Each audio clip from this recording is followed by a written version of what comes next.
নমস্কার, নন্দিনী সাতকাহনের আরও একটি নতুন এনার্জেটিক ব্লগে আপনাদের সবাইকে স্বাগত জানাই। আশা করি যে যেখান থেকে আমার ভিডিওটি দেখছেন সবাই সুস্থ এবং ভালো আছেন। সব সময় না, তবে মাঝে মাঝে আমরা এতটাই ব্যস্ত থাকি যে টাইমের মধ্যে আমাদের সব কাজ কমপ্লিট করতে হয়। তার মধ্যে যখন শীতকাল, এমনিতেই ছোট দিনের বেলা, তার উপর কোনো কাজই লেট করা যায় না বা ফেলে রাখা যায় না। তখন এরকম দিনে ভোরবেলা ঘুম থেকে ওঠাটাই আমার মনে হয় বেস্ট অপশান। এতে টেনশান একটু হলেও কম হয়, তার সাথে সকালে কাজের এনার্জিও থাকে হাই। তো আজ সেরকমই একটা দিন। আমি ঘুম থেকে উঠেছি ভোর 5:45টার মধ্যে। এরই মধ্যে ফ্রেশ হয়ে ড্রেস চেঞ্জ করে নিয়েছি আর একটু স্কিন কেয়ার করে এই যে ডাইনিং টেবিলটা ভালো করে পরিষ্কার করে নিচ্ছি। এমনিতে দেখে পরিষ্কারই, রেগুলার কয়েকবার করে মোছা হয়, তাও মাঝে মাঝে কলিন দিয়ে বা একটু ডিটারজেন্ট দিয়ে এইভাবে মুছে নিই। আজও তাই অল্প একটু ডিটারজেন্ট দিয়ে ভালো করে পরিষ্কার করে নিচ্ছি। এই রিয়েল প্লান্টের টপটা আর এই জলের বোতলটা রাখা থাকে এখানে, ট্রেটা আর টপটা সরিয়ে তারপরে ভালো করে পরিষ্কার করে নিয়েছি। আর দেখুন, এই যে পার্পেল হার্ট গাছটায় কি সুন্দর ফুল ফুটেছে। গতকালও 3টে ফুল ফুটেছিল। আজকে হাজব্যান্ড অনেক দিন পর বাড়িতে ফিরবে, প্রায় 15 দিন পর। সকাল প্রায় 8টা সাড়ে 8টার মধ্যে চলেও আসবে। তার আগে যতটা পারছি ঘরের সমস্ত কাজগুলো করে নেওয়ার চেষ্টা করছি। এদিকে দেখতেই পেলেন যে ফ্রিজে বাঁধাকপি, ফুলকপি আর পেঁয়াজকলি ছাড়া সেরকম কোনো সবজি নেই। এগুলো গতকালই আমি বাজার করে রেখেছিলাম, যাতে অনেক সকাল সকাল রান্নাটা বসিয়ে দিতে পারি। হাজব্যান্ড যে সবজি বাজার করে রেখে গেছিলো, তারপর আর কোনো বাজার করা হয়নি। শুধু গতকাল আমি করে রেখেছি, নালে সকাল সকাল রান্নাটা করতে পারবো না, দেরি হয়ে যাবে। আমাদের ফ্ল্যাটের নিচেই সমস্ত বাজার পাওয়া যায়, তবে সকালে বাজার করে রান্না করার থেকে আগের দিন করে রাখাটাই ভালো। আর গতকালকেই রুই মাছ এনে রেখেছিলাম। আজকে ফুলকপি আলু দিয়ে রুই মাছের ঝোল করব। শীতকালে বেশ ভালো লাগে। ফুলকপিটা বেশ ভালো, আর ফুলগুলো দেখুন কি বড় বড়। আমাদের ফ্ল্যাটের এই অপোজিট সাইড থেকেই এনেছি। সবজিওয়ালাটা বেশ ভালো সবজি দেয়, ভালো না হলে বলে দেয় যে এটা ভালো হবে না, নেবেন না। এই যে দেখুন ফুলগুলো কি বড় বড়। যাই হোক, অল্প একটু ফুলকপি রেখে দেব, গোটা ফুলকপিটা প্রয়োজন হবে না। হাজব্যান্ড প্রায় 15 দিন ধরে সেরকম মাছ প্রায় খায়নি। দিল্লিতে গিয়ে তাও মনে হয় একদিন খেয়েছিল, তবে রাজস্থানে যাওয়ার পর আর মাছ খায়নি। তো আজকে সিম্পল রুই মাছের ঝোলই করব, কারণ অনেকটা ট্রেন জার্নি করে এসেছে। একটু হালকা রান্নাবান্না করব, পেঁয়াজ কলি ভাজবো আর বাঁধাকপি করব। হাজব্যান্ডের খাওয়া দাওয়ার ব্যাপারে একদমই ঝামেলা নেই, ওই সিম্পল মাছের ঝোল দিয়েই হয়ে যায়। বাঁধাকপি আর পেঁয়াজ কলিটাও ভীষণ পছন্দ করে। অলরেডি হাওড়ায় নেমেও পড়েছে। আমি চাইছিলাম যে সে আসার আগে যদি ঘর দুয়ারগুলো ঝাড়মোছ করে নিতে পারি ভালো হয়, মানে আমার কাজে সুবিধা হয়। ঘর মোছা থেকে বাসন মাজা, রান্নাবান্না সব একার করতে হয়, তো তাই একটু প্ল্যান করে আর ভোরবেলা থেকে করতে পারলে আমার সুবিধা। আর আমার তো যত সকাল সকাল ঘরবাড়ি ঝাড়মোছ করা হয়ে যায়, ঘরবাড়ি পরিষ্কার হয়ে যায়, তত কাজ করার এনার্জি বেড়ে যায়। আর এই যে দেখতেই পেলেন, বাঁধাকপি থেকে শুরু করে সমস্ত সবজি প্রায় কাটা হয়ে গেছে। বাকি রয়েছে শুধু আলু আর টমেটো। সেগুলো কেটে ঘরগুলো সব ঝাড় দিয়ে তারপরে মুছে নেব। এদিকে সোনাও ঘুম থেকে উঠে গেছে। আমি অফ ক্যামেরায় সমস্ত ঘর ঝাড় দিয়ে তারপরে যে সোনা কফিটা একাই করে নিয়েছে। তো ওকে বললাম যে ইন্ডাকশানে ভাতটা বসিয়ে দে, ঘরগুলো সব মুছতে মুছতে ভাতটাও আমার হয়ে যাবে। মাঝে মাঝে কাজের চিন্তায় সকালবেলা সময়ের আগেই ঘুম ভেঙে যায়। আপনাদের হয় এরকম? অ্যাকচুয়ালি কি বলুন তো, টোটাল ঘরের কত কাজ করতে হবে এই টেনশানটার থেকে সময়ের মধ্যে করতে পারবো কিনা সেই টেনশানটা আমার বেশি। আমার মেয়ে তো সবসময় বলে যে তুমি সব জিনিস সবসময় গুছিয়ে রাখো, জায়গার জিনিস জায়গায় রাখতে হবে, পরিষ্কার হতে হবে। এই কারণেই নাকি আমার কাজের পরিমাণ একটু বেশি। যাই হোক, আমার ঘরবাড়ি যত পরিষ্কার পরিচ্ছন্ন গোছানো থাকে, আমি মানসিক দিক দিয়ে ভীষণ ফ্রেশ ফিল করি। হয়তো আমার মতো আপনারাও অনেকেই আছেন এরকম, ঘরে বাইরে সব দিক সামলালেও বেশিরভাগ সময় ঘরে থাকার জন্য পরিষ্কার পরিচ্ছন্ন ঘরবাড়ি আমাদের মনে শান্তি এনে দেয়।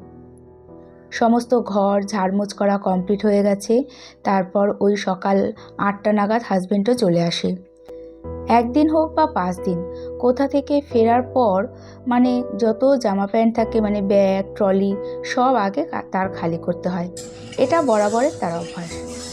যাই হোক, এত জামা কাপড় শীতের পোশাক সব ট্রলি থেকে বের করে কোথায় রাখবো তাই একবারে ওয়াশিং মেশিনে কেচেই নিয়েছি। অলরেডি আমি আর সোনা গিয়ে ছাদে মেলে দিয়ে এসেছি। ভালোই হলো, একবারে কাজটা হয়ে গেল। তবে একবারে ওয়াশিং মেশিনে কাচা হয়নি, দুবার চালাতে হয়েছিল। এখন সকাল প্রায় 9টা মতো বাজে। আমি অলরেডি রান্নাটাও শুরু করে দিয়েছি। সব কিছু কাটা বাটা গোছানোই আছে, আর রান্না করতে খুব বেশি সময় লাগবে না। হাজবেন্ডও স্নান করে একটা বিস্কুট আর গরম জল খেয়েছে। মাছের ঝোলটা হয়ে গেলেই গরম গরম তাকে ভাতটা দিয়ে দেবো মাছের ঝোল দিয়ে।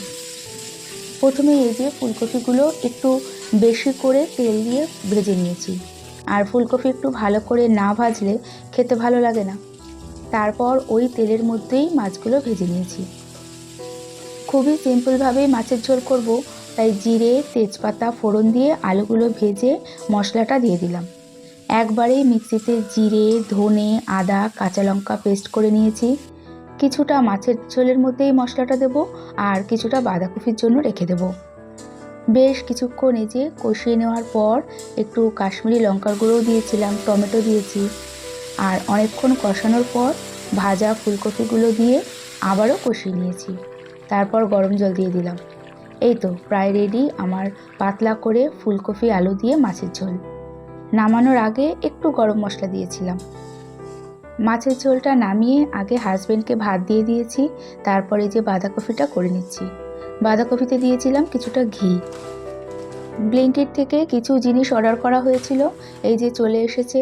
একটা বড় ইপ্পি, 2টো অর্গানিক ব্রাউন সুগার, 1 প্যাকেট বড় চাউমিন, আর পুরো হেলদি সল্ট 1 প্যাকেট, 1 প্যাকেট সুজি, আর এই যে একটা বড় ম্যাগি। এই অর্গানিক ব্রাউন সুগারটা দেখেছেন, এটা ভীষণ ভালো। এটা দিয়েই সবসময় চা খাই। অনেক সময় হয় যে চা খেলে অ্যাসিডিটি হয়, মুখটা কেমন একটু টক হয়ে যায়। তবে এই সুগারটা দিয়ে যবে থেকে চা খাওয়া স্টার্ট করেছি, অ্যাসিডিটির প্রবলেম একদমই হয় না বললেই চলে। আর আপনারাও দেখেছেন যে দুধ ছাড়া আমার একদমই হয় না। ভোর থেকে দুপুর পর্যন্ত আমাদের গৃহিণীদের কাজের পরিমাণ থাকে অনেক বেশি, আমারও তাই। আর যেহেতু একার সংসার, তাই কোনোটা করব না এটা বলা বা ভাবার কোনো সুযোগই নেই। অনেক সময় আমার মা বা হাজবেন্ড যদি কখনো জিজ্ঞেস করে যে এই কাজটা হয়ে গেছে বা ওটা হয়েছে, যদি হয়ে যায় তো বলি হয়ে গেছে, আর যদি না হয় তাহলে বলি হয়নি। তখন অনেক সময় দুজনেই একটা কথা বলে, থাক পরে করবি বা পরে করবা। আমি তো ভেবেই পাই না যে পরটা কোথায়। সকাল থেকে দুপুর হয়ে যায়, তাও একটা সংসারের কাজ শেষ হয় না, আবার কাজটা রেখে দেব। তাই আমিও বলি যে পরটা কোথায়, আমি তো পরটা খুঁজেই পাই না। এখন প্রায় 12:30টার বেশি বাজে।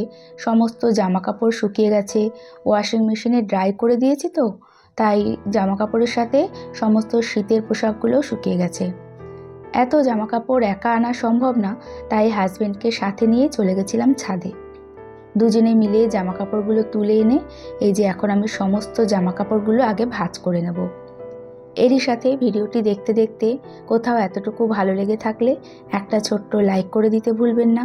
আর ভিডিওটি কেমন লাগলো কমেন্টসের মাধ্যমে জানিয়ে চ্যানেলটি সাবস্ক্রাইব করেও রাখতে পারেন। আর কাজগুলো যদি আপনি অলরেডি করে থাকেন তাহলে আপনাকে জানাই অসংখ্য ধন্যবাদ।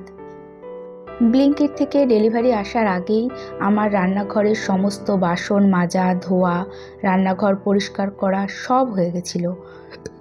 মোটামুটি এখন ঘরের সব কাজ হয়ে গেছে। আর ঠান্ডার মধ্যে ভোরবেলা স্নান করা হয়ে উঠছে না। জামা কাপড়গুলো গুছিয়ে নিয়ে তারপরে স্নান করব, পুজো দেব। এই যে জামা কাপড়গুলো প্রায় ভাঁজ করা কমপ্লিট, অনেকটা কাজ হয়ে গেল। এর মধ্যে প্যান্ট শার্ট একটা ব্যাগে করে রেখে দেব, এগুলো দোকানে আয়রন করতে দিতে হবে। যাই হোক, আমি সবসময় একটু হলেও কাজের প্ল্যান করে নিই যে কোন কাজটার পর কোন কাজটা করব। তার মধ্যে যেদিন কাজের চাপের সাথে টাইমটাও মেনটেন করতে হয়, সেদিন অনেক ভোরবেলা ঘুম থেকে উঠে কাজ শুরু করে দিই। মাঝে মাঝে একটু দেরি হয়ে যায়, তখন যেমন কিছু কাজ সন্ধ্যের জন্য রেখে দিই, যেমন এত জামাকাপড় ভাঁজ করা বা গ্রসারি জিনিসগুলো গুছিয়ে রাখা, এইরকম কাজগুলো মানে হালকা কাজগুলো রেখে দিই। এদিকে এই যে স্যান্ডো গেঞ্জিগুলো ব্যালকনিতে মেলে দিয়েছিলাম, দেখলাম সেগুলোও শুকিয়ে গেছে, তো একবারে এই যে ভাঁজ করে রেখে দেবো। হালকা উজালা দিই তো, আর সাদা জিনিস কড়া রোদে উজালা দিয়ে বেশিক্ষণ মেলা থাকলে কেমন একটা হয়ে যায়, মানে অনেক সময় একটু ছোপ ছোপ হয়ে যায়। তাই সাদা জিনিসগুলো আমি এই ব্যালকনিতেই মেলে দিই। এরই সাথে আবারও দেখা হবে এই আশা নিয়ে আজকে ভিডিওটি এখানেই শেষ করছি। আর এতক্ষণ আমার সাথে থাকার জন্য সবাইকে জানাই অনেক ধন্যবাদ।